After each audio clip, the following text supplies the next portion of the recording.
Hello, my name is Tom Thompson, and I am at Virginia Tech, a U.S. university. I'm a professor of agronomy, and my specialty is soil fertility. And I've had the privilege of working with Echo Asia staff for a few years, and it's a pleasure to share now this time with you. And I look forward, I hope, to meeting some of you in during the live interactive sessions. So I'd like to talk today about soil fertility management for smallholder farmers. Just to tell you where I come from and what I've done, I've been a professor my entire career, but I've also been able to work with agronomists and small farmers and others in countries like the ones that you see on the screen, as well as others. And those have been great learning experiences for me. And I'm privileged to share some of the information that's resulted with you today during this talk. We're talking about this because of the importance of smallholder farming. I think many of you may know this, but small and medium farms produce up to 3/4 of the world's food. And so the fertility of soils and the ability of soils to provide nutrients are critical in these situations. So I'm pleased today to be able to share some of this information with you. Now, one thing I want you to know, as one of my soils professors taught me during my education, is that soils are not dirt.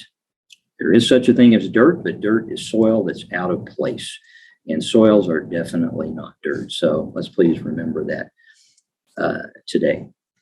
So here's what I'd like us to talk about today. One is, what are essential nutrients and where do they come from?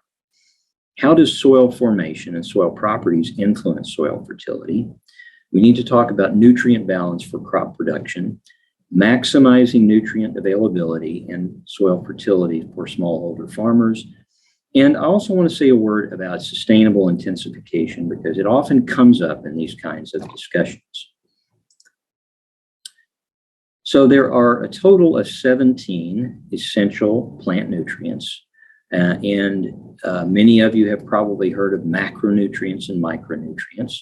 And the macronutrients that are most familiar to us are N, P, and K, but calcium, magnesium, and sulfur also qualify as macronutrients. And then there are micronutrients, and most of these are metal elements: iron, manganese, copper, etc. Now, these are not called macro and micronutrients because macronutrients are more important. This is simply a function of how much plants take up. So plants take up higher quantities of the macronutrients, smaller quantities of the micronutrients. Essential nutrients function in specific plant biochemical processes and can't be substituted for by other elements. This is an illustration that I often like to use. I've used it in classes I've taught on soil fertility for my entire career, for example. On the left is an analogy that we often call it the barrel. It's an illustration of what's called Liebig's law of the minimum. Liebig was an early German agricultural scientist who described the essential nature of nutrients and other things that contribute to plant growth. And what he said, in essence, was what the barrel is saying here, and that is, whatever is most limiting to plant growth will determine the yield. And in this case, it's the stave or the boards in the barrel, and the shortest one is the one that determines how much water that barrel can hold. And that's a good way to think of nutrients as well as other factors such as sunlight that can influence plant growth. Now, on the right is a graph that comes from research in Burundi, and I think it is an interesting illustration of this same concept. So the bar on the left illustrates maize yield when essentially all nutrients were supplied in, I assume, adequate amounts. And so you can see there was a maize yield of about 5 tons per hectare. Now, the next bar is removing dolomite, which is a source of magnesium. And you can see that in that case, the yield dropped by a ton.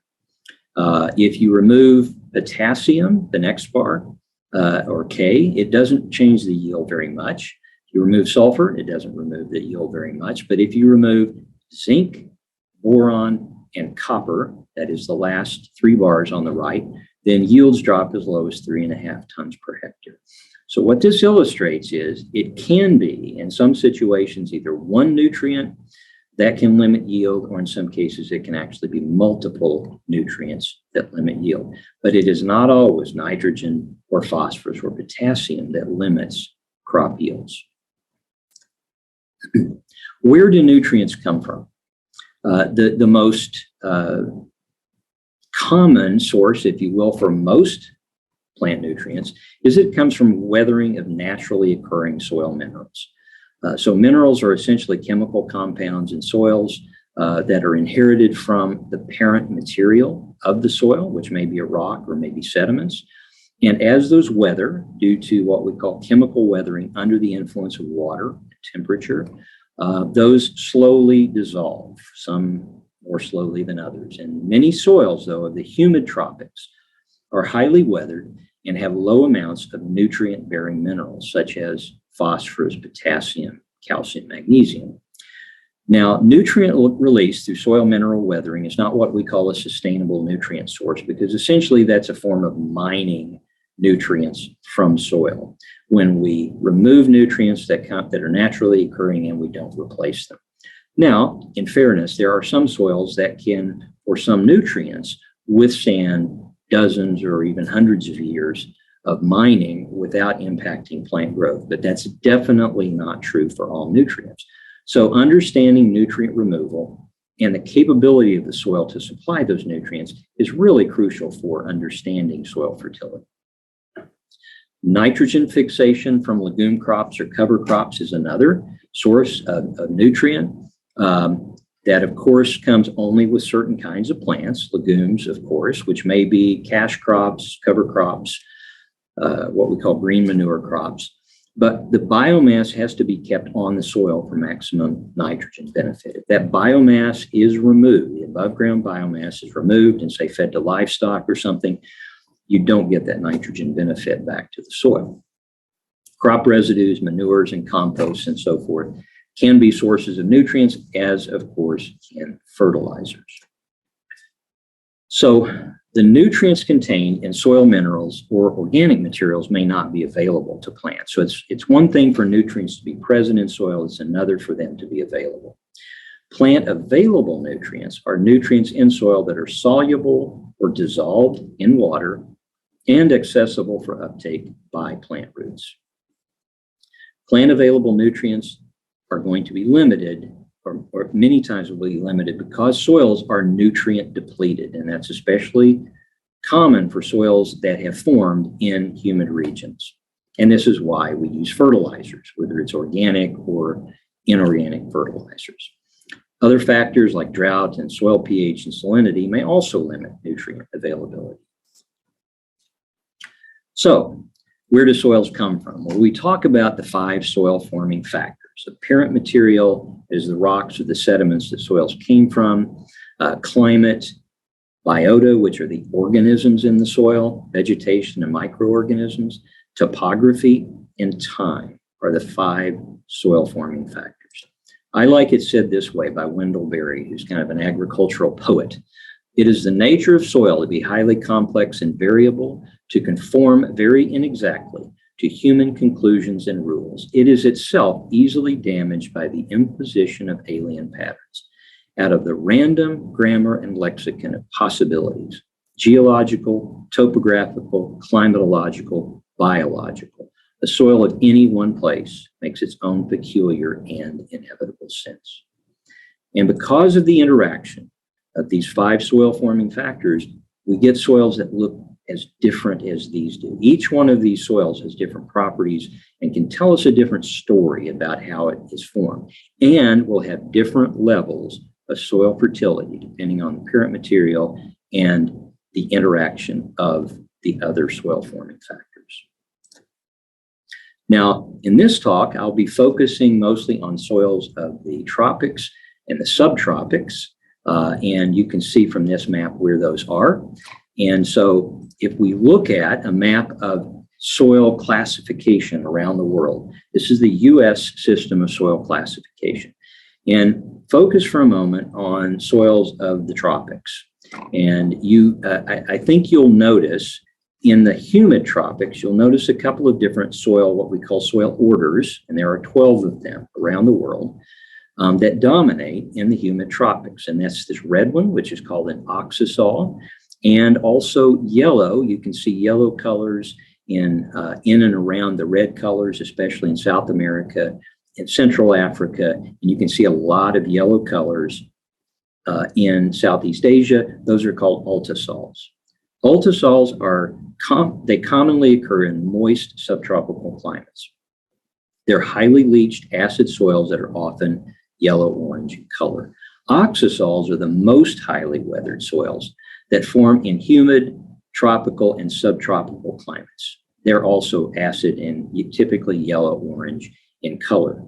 Now, the story is different in the arid and semi-arid tropics, but we don't have time to talk about that. pH is a very important soil property that helps to govern the fertility of soils and the availability of nutrients. And you can see in the humid tropics, say in South America, here in Central Africa, and in Southeast Asia in particular, that soils tend to be acid. They tend to be in the range of pHs 4 or 5, maybe 6 in some cases. And that's very important for soil fertility. And here's why. Because we know that soil pH affects the relative availability of plant nutrients. So if you look on this graph, the relative width of each bar represents the availability of those nutrients as a function of pH. The ideal soil pH from the standpoint of plant nutrient availability is typically between 6 and 6.5. Soils of the humid tropics and subtropics will often be below 6. Soils of the arid tropics and subtropics may be closer to 7, or what we call neutrality. So pH is very important. So let's talk about just a few of the nutrients. We only have time for a few highlights. The first one we think of course, is nitrogen. Nitrogen is the nutrient that's most often limiting to plant growth. In soils, nitrogen exists mostly in soil organic matter and in crop residues, so mostly in organic forms.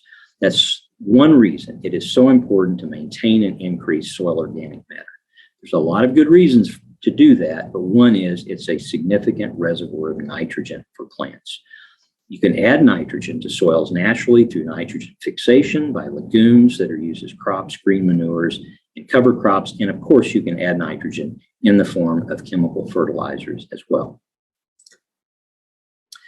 Phosphorus is another interesting element. And I'll tell you, in most soils of the humid and some subhumid tropics, phosphorus availability is often the biggest bottleneck. I like what this slide says. Isaac Asimov, who's a late science fiction writer, said that phosphorus was life's bottleneck. Life can multiply until all the phosphorus is gone, and then there is an inexorable halt which nothing can prevent. We may be able to substitute nuclear power for coal, and plastics for wood, and yeast for meat, and friendliness for isolation, but for phosphorus, there is neither substitute nor replacement. The last bullet says there is no phosphorus equivalent to nitrogen fixation. So remember that.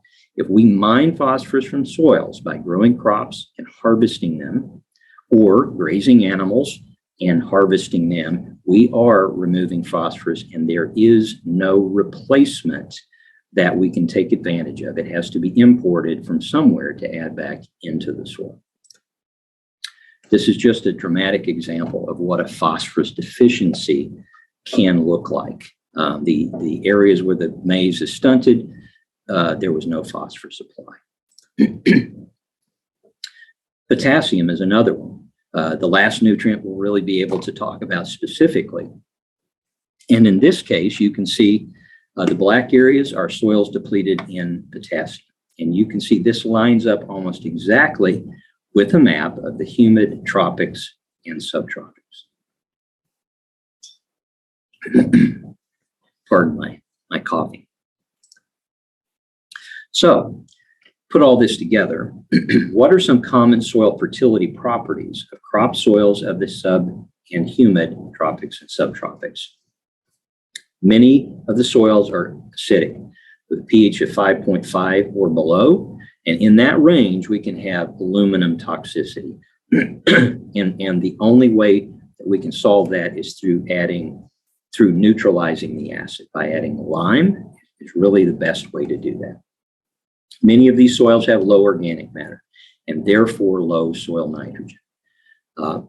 Many of these soils are low in plant available phosphorus, low in plant available potassium, low in boron and chlorine. Maybe high availability for some micronutrients. So what I'm talking about here are sort of the native soil fertility properties of these soils. Management can change some of this. Good management can change soil fertility for the good, and poor soil management can change it for the bad. Let's talk about nutrient removal. In crop harvest, this is the amount of nutrients, NPK, we would remove per ton per hectare of grain yield. So you can see the values differ. For beans and peanuts, which are both legumes, the nitrogen removal is higher. Now, of course, when those plants are fixing nitrogen, they can supply a good bit of that nitrogen. And so just kind of keep these numbers in range. When you harvest, you are mining these nutrients from the soil. And this is just for the grain. If you are also removing the residue, the maize stover or whatever from the soil, you're harvesting additional nutrients. Let me give you a few examples. In sub-Saharan Africa, millet with a 1.5 ton per hectare yield will remove 42 kilograms of nitrogen in the grain and 21 kilograms of nitrogen in harvested residue. These are not high yields. 1.5 tons per hectare is not a particularly high millet yield, of course. In Southeast Asia, a 3-ton rice crop will remove this much in grain and this much in residue that is either harvested or burned. In South America, this is an example for potatoes, and another sub-Saharan African example with peanuts with 1 ton per hectare. So perhaps the numbers themselves are not terribly important, but I want you to please remember that when we harvest that crop, we are mining these nutrients. And if we don't replace them one way or the other, then we are depleting the soils of their fertility. This graph shows some examples of incorporating groundnut or peanut residues into soils. On the top 2 groups of bars, 1996 incorporated and 1997 incorporated, you can see that around 30 kilograms of nitrogen per hectare was available to the next crop from these peanut residues. If you burn the residue, practically none. So it's very important to maintain crop residues on soils if at all possible. And I understand that that may be a challenge in smallholder situations because of the demand for fuel or for fodder for livestock, or perhaps in some cases even for fencing materials. So plant available nutrients are also naturally lost from soils by chemical weathering by rainfall, erosion, and crop harvest and livestock grazing. The first one, chemical weathering, we have relatively little control over, but we do have some control over erosion of soil and then how much nutrients removed by crop harvest. Plant available nutrients can be added to soils through natural processes by nitrogen fixation, return of crop residues, adding manure or compost, and dust that comes naturally. I want to make a comment about returning crop residues to soils. Crop residues, manures, and compost.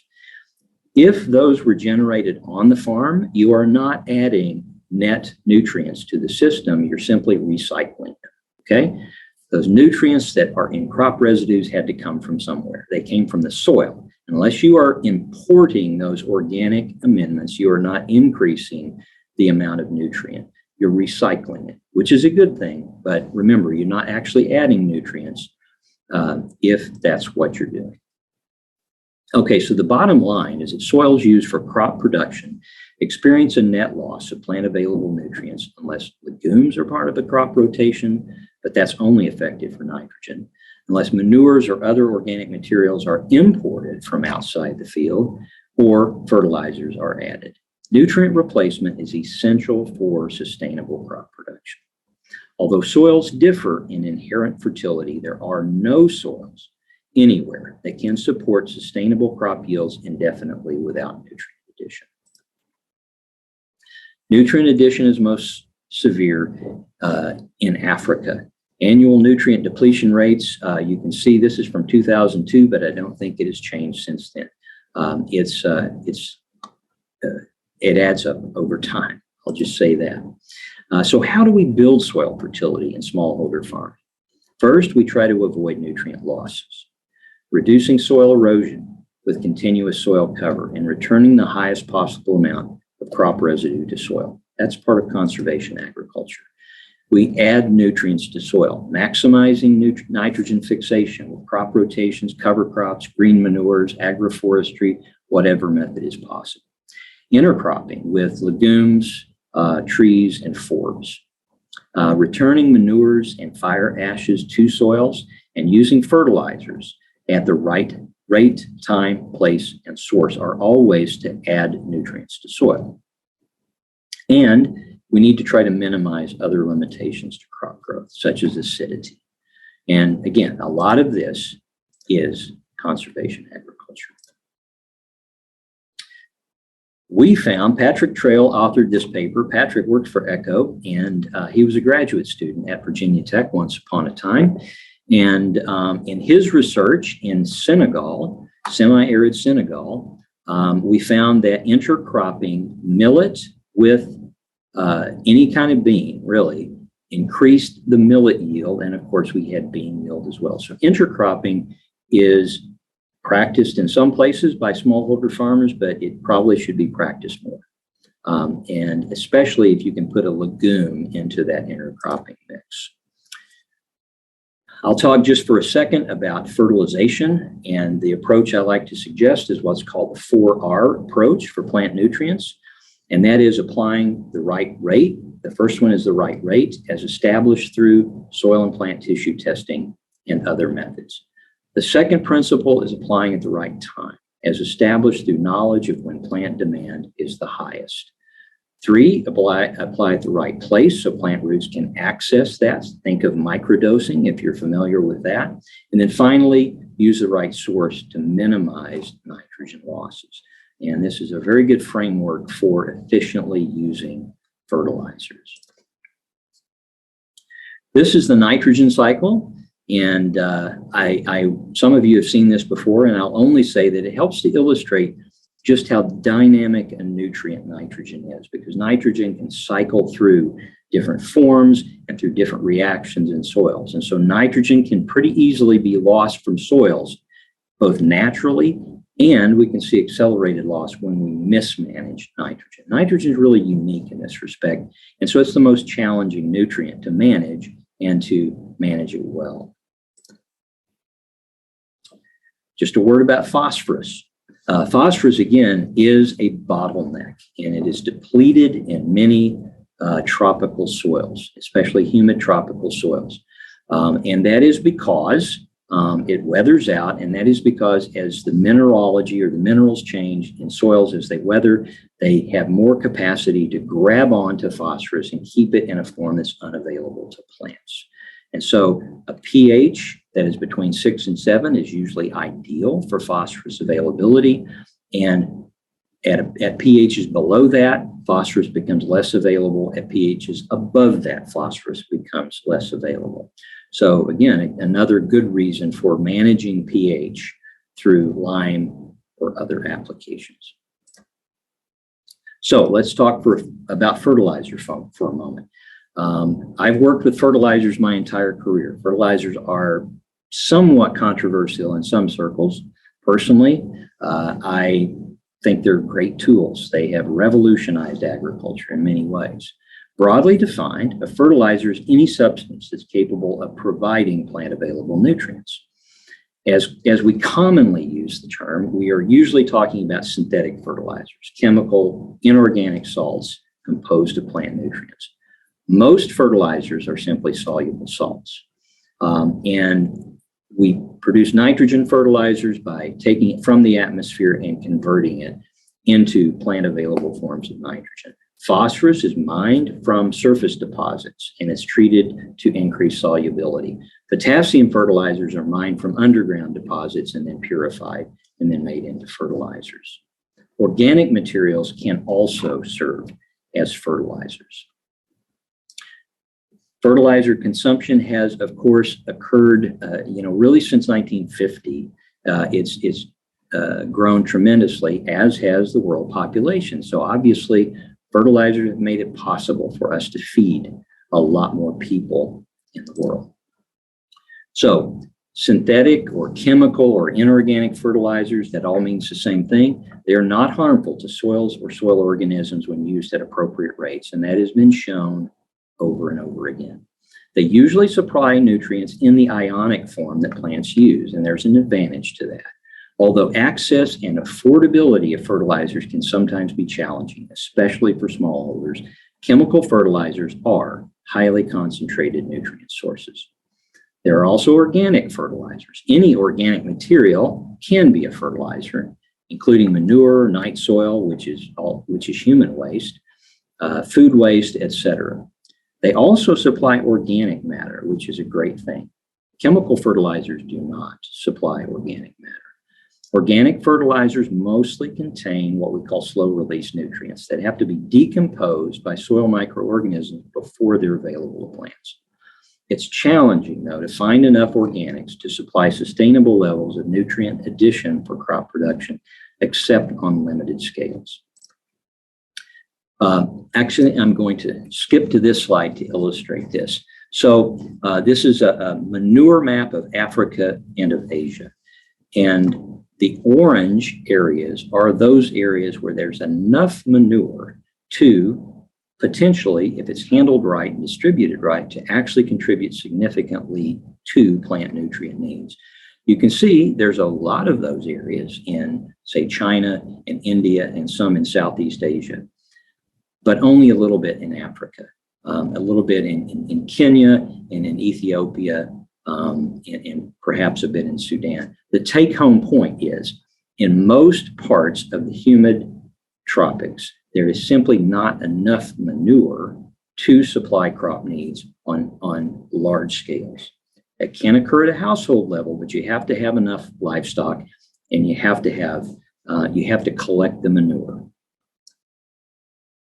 Manures have low nutrient content. So say they're about 2 to 4% nitrogen, for example, whereas fertilizers can be up to 46% nitrogen in the case of urea. So obviously the nutrients are much more dilute in organic fertilizers. So there's a couple of different kinds we can talk about. Manures are excellent sources of nitrogen and phosphorus. However, they do contain too much phosphorus compared to nitrogen. And so long-term heavy manuring will lead to saturation of soils with phosphorus, and then that can result in water pollution if soils are lost through erosion. The actual nitrogen content of a manure will depend on handling and aging. Manures are a slow-release nitrogen source, but the timing of nutrient release is unpredictable, and it depends on the environment. When composts are properly produced, they are excellent sources of organic matter. They're usually less valuable as nutrient sources than manure, but they're excellent soil conditioners. But the challenge is often finding enough organic material to fertilize with compost a significant area. Maybe a kitchen garden, but an entire field may be very challenging. I'm just going to say a word about sustainable intensification, which some of you have heard of, and it's been touted as a way to increase production for smallholders. The idea is to intensify through providing more inputs and more intensive management, but in a way that's sustainable and takes into account social challenges and environmental challenges. Personally, I'm an advocate of sustainable intensification. the system of rice intensification is a form of sustainable intensification that I imagine many of you are aware of. It has its critics. I just copied this from a website that says that sustainable intensification is unsustainable. We don't have time for that discussion here, apparently. But again, I count myself as a proponent of sustainable intensification. But the way to do that is not the same everywhere. It needs to be tailored to individual environments and circumstances. The last thing I think I'll talk about is integrated soil fertility management.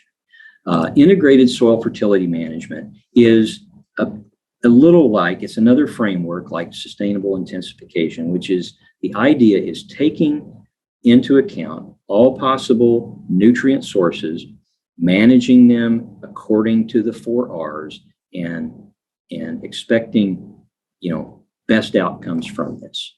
And this is from Malawi. Actually, it's an example of two different locations. On the left are, if there's no amendments added, you have yields of 900 to maybe 2,200 kilograms per hectare of maize. If you add manure alone or fertilizer alone, you have almost exactly the same results. You have an increase in yield at both sites. But if you add manure and fertilizer together, you get the best results at both sites. So this is an example of using all available nutrient sources, including inorganic and organic sources of manures, to achieve the best soil fertility outcomes. I'll close with this, and that is that small and medium-sized farms produce 50 to 75% of the world's food. All essential nutrients are important. Soils of the humid and subhumid tropics and subtropics are often nutrient depleted and acidic. Livestock grazing and crop production deplete soils of nutrients, and they must be replaced for sustainability. Proactive management is required to avoid nutrient depletion, and phosphorus can be especially challenging. So I want to thank you for watching, and I hope to see some of you, many of you, perhaps at the face-to-face or the virtual interaction time that we'll have. Thank you again, and thanks to ECHO for this invitation. I greatly appreciate it. Bye.